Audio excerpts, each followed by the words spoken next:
Hi அனைவருக்கும் இனிய மாலை வணக்கம்.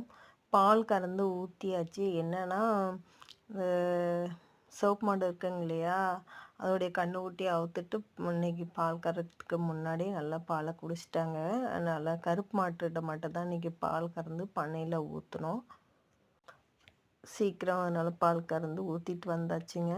அப்புறம் தீவனம் அறுக்கணும்னு சொல்லிட்டு கிளம்பியாச்சு. தீவனம் அறுத்துட்டு மாட்டுக்கெலாம் ரெடி பண்ணணும். அடுத்து தண்ணி வைக்கணும். இன்னும் இருட்டாங்காட்டி டக்கு டக்குன்னு வேலை செய்யணும். ஏன்னா இன்னும் கொட்டாயில் வந்துட்டு நம்ம கரண்ட்டு இழுக்கலை. அதனால் 6:30க்குள்ளே இருட்டிடும். அதுக்குள்ளே எல்லா வேலையும் பண்ணணும்.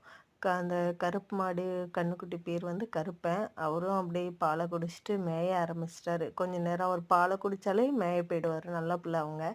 பாட்டு புதுசாக கொல்லோலையே மேயும். ரோஸ் செடி வச்சதுக்கு நல்லாவே நிறைய பூ பூத்துச்சுங்க. ரொம்ப சந்தோஷம். நிறைய தடவை வந்துட்டு ரோஸ் செடி வாங்கி மணத்தரையில் வச்சோம். அப்படியே செத்து செத்து போச்சு. இந்த வாட்டி வந்துட்டு இங்கே வயக்காட்டில் வச்சுருக்கோம். இது வந்துட்டு களிமண்.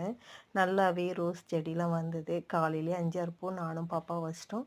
இப்பயும் பாருங்கள் நிறையவே பூத்துருக்கு.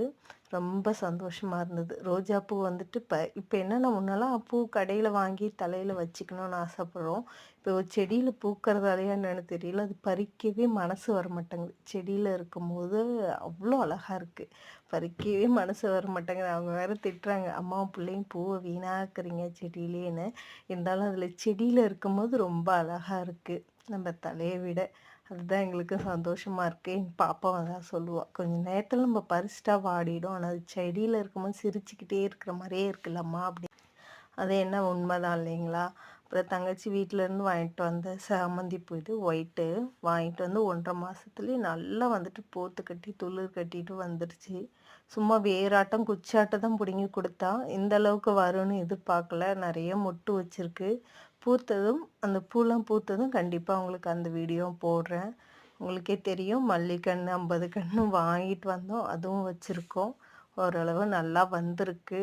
ஒரு தப்பு பண்ணிட்டேன். கன்று வைக்கும்போது வந்துட்டு மொளா மருந்து போட்டு வைக்காமல் விட்டுட்டோம். என்னன்னா 1, 2 கன்றில் வந்துட்டு கரையான் அரிச்சு சாக ஆரம்பிக்குது. அது கொஞ்சம் மனசு கஷ்டமாக இருக்குது. சரி, அடுத்த கண்ணை பாதிக்காமல் இருந்தால் சரிதான். அதுக்குள்ளேயே ஒரு களையை வெட்டி புளிச்சக்கீரையை விதைச்சி விட்ருவோம். ஏன்னா புளிச்சக்கீரை விதை விதைச்சா கரையான் அரிக்காதுன்னு சொல்லுவாங்க. அதனால தான். எங்களுடைய வீடியோலாம் உங்களுக்கு பிடிச்சிருந்தா ப்ளீஸ் லைக் பண்ணிவிட்டு சப்ஸ்கிரைப் பண்ணிவிட்டு பாருங்கள்.